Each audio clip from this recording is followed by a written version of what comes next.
The elevator smelled like old carpet and someone's reheated lunch. I noticed that every single morning for 9 years. You stop noticing a lot of things after 9 years. The flickering light above the third-floor supply room. The way the front desk phone rang twice before anyone picked up. The fact that my name never appeared on a single company award, a single press release, a single employee spotlight email.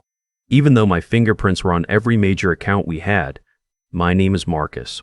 I was 51 years old, senior project manager at Calloway Briggs Financial Consulting, and I was very good at my job.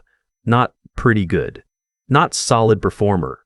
I mean the kind of good where clients called my cell directly, where the partners upstairs knew my name without checking the org chart, where 3 different people on my team had been promoted above me over the years, and every single one of them quietly came back to ask me how things actually worked.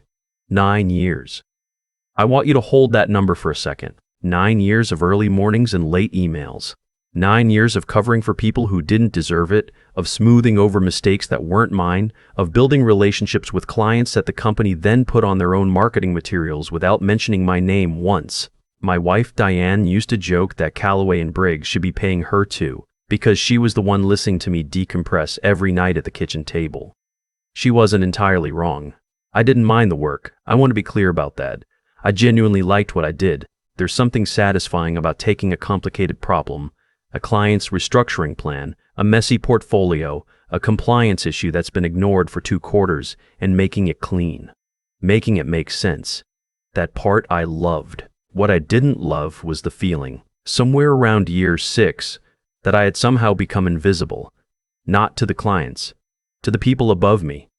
My direct boss was a man named Gerald. Gerald wore the same 3 sport coats on rotation and had a habit of repeating your ideas back to you in meetings as if he'd just thought of them. I'd learned to live with that. Gerald was manageable. The problem arrived in the form of a man named Derek Stanton.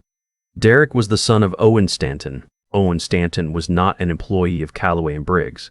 Owen Stanton was the managing partner at a private equity firm that had just become our single largest client, and apparently, somewhere in the handshake deal that brought Owen's business to our firm, it was decided, casually, over dinner, without anyone consulting HR or the rest of us who actually did the work, that Derek would be joining our team. Derek was 29. He had a business degree from a school I'd never heard of, 4 months of experience at a startup that had since folded, and the kind of confidence that only comes from never having been told no. He wore expensive sneakers with his dress pants. He called everyone man, including Gerald. He mispronounced fiduciary in his first client meeting and laughed it off like it was charming. I didn't dislike him personally. I want to be fair, he wasn't cruel. He wasn't malicious. He was just unready. Visibly, obviously unready. Visibly, obviously unready. And the people above me either didn't see it or didn't care to.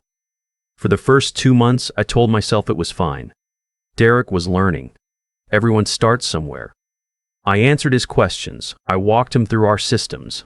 I introduced him to the clients on my accounts because Gerald asked me to, and because I thought at some level I was helping build something. A team. A future.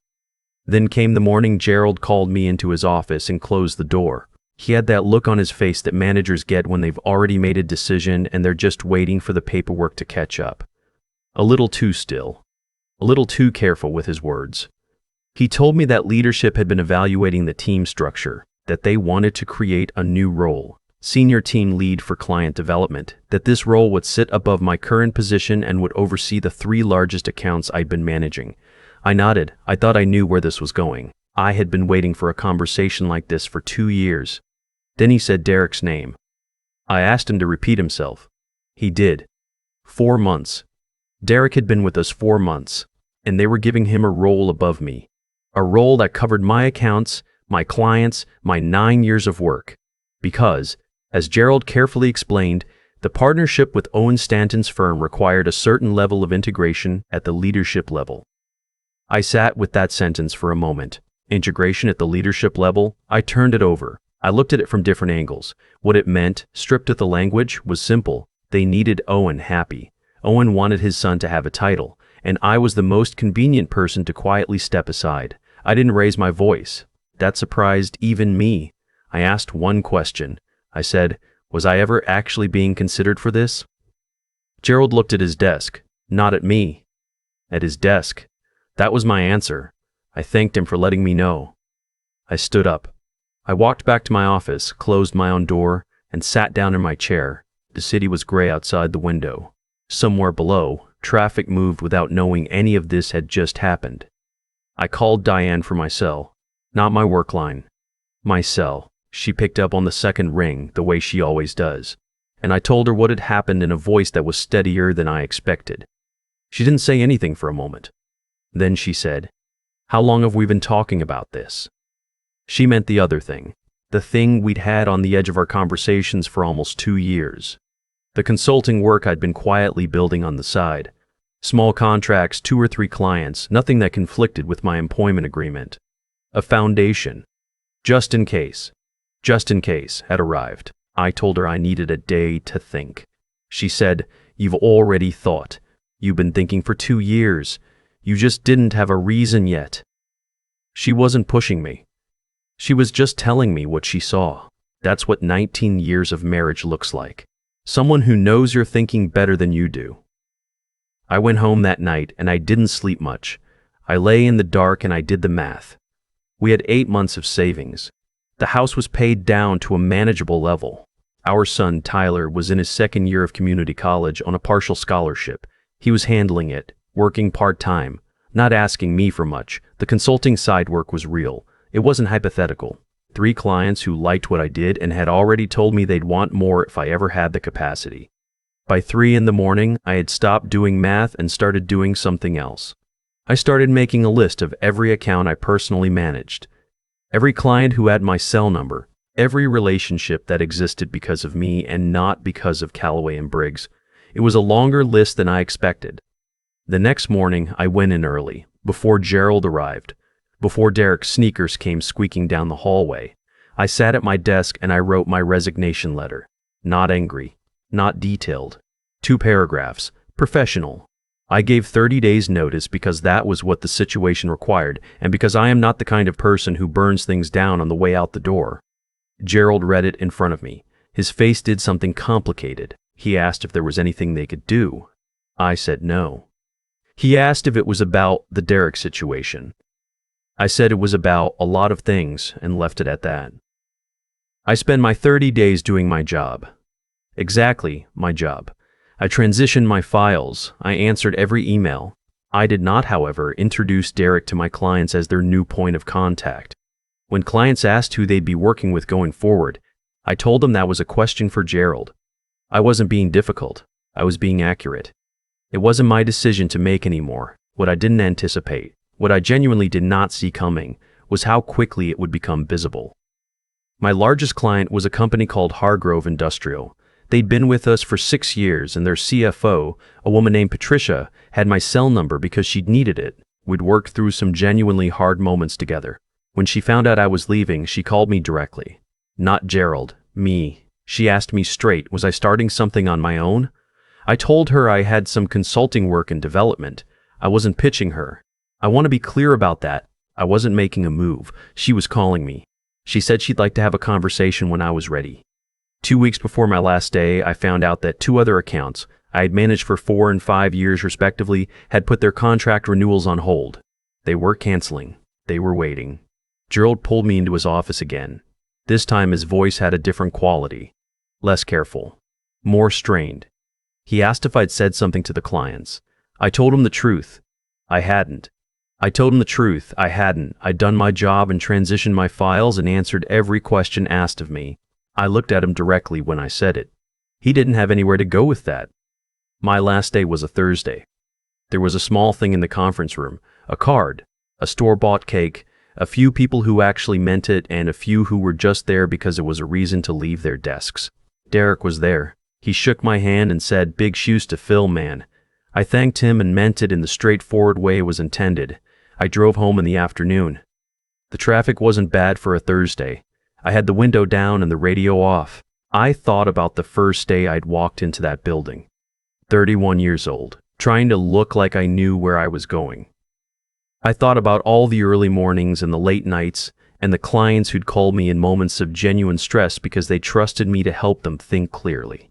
I thought about Diane at the kitchen table, Tyler at his desk, organic chemistry textbook open, probably asleep in front of it.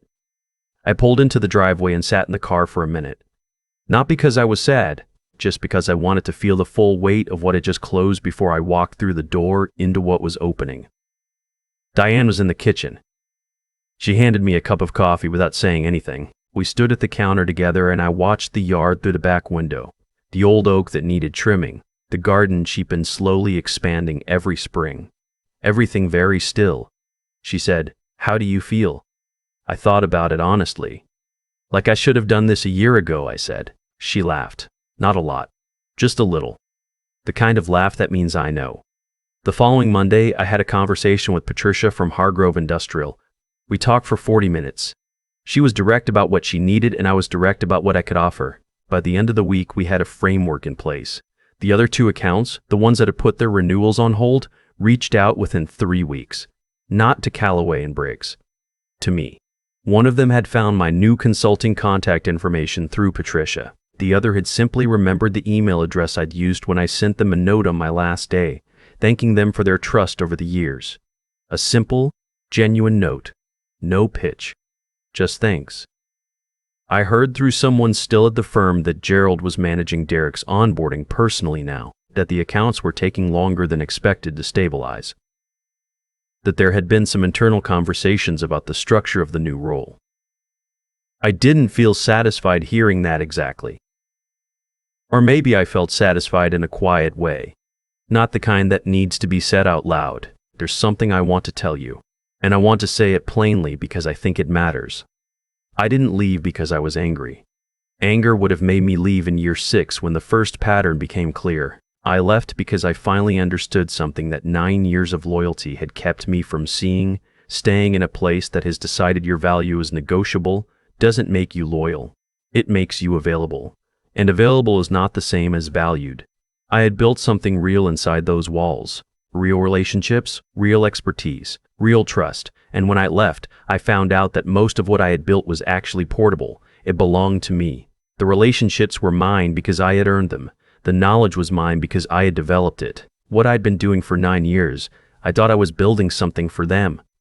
Turns out I was building something for myself. I just didn't know it yet. The consulting work is real now. 3 anchor clients, 2 smaller ones, a website that Tyler helped me build on a Sunday afternoon while we ate pizza and argued about what shade of blue looks professional. I work from a room in our house that used to be a guest room. The coffee is always fresh because I make it myself. The window faces the yard. The oak tree still needs trimming. Diane started her own project. She'd been wanting to get back into landscape design for years, and now she has the time, and so does the conversation. We eat dinner together most nights without either of us half checking our phones for work emails. I am not going to tell you it was easy. The first 2 months were genuinely hard. There were mornings I woke up at 5 and felt the weight of the uncertainty and just had to sit with it. There were moments I second-guessed the timing. There were nights I ran the numbers again and again, even when I knew the numbers hadn't changed. But here's what I kept coming back to. I had spent 9 years being good at something inside a place that had decided I was replaceable. And the moment I left, the market told me something different. Not loudly. Not dramatically. Just through 3 phone calls from people who knew what I was worth because they had worked with me and not because my name was on a door. That's the only validation that ever actually means anything. Not a title. Not a company email address. Not a role that someone hands you because of who your father knows. The work. The relationships. The thing you actually built. I keep that Thursday drive home in my mind sometimes. Window down. Radio off. The weight of something closing and something opening at the same time. I didn't know exactly what was on the other side of that driveway. I just knew it was mine. If you've been sitting in something that stopped honoring what you bring, I'm not telling you to quit tomorrow. I'm not telling you to do what I did. Everyone's situation is different, and I had the preparation, and I had Diane, and I had years of groundwork I'd laid without fully knowing I was laying it. But I am telling you this. Your value doesn't live in their org chart. It lives in your work and your work. If it's real, if it's consistent, if it's the kind that people call you for on their hard days, goes where you go. Don't forget that. Have you ever walked away from something and found out it was the best decision you made? Tell me in the comments. I read every single one. And if this story felt like something you've lived, share it with someone who needs to hear it today.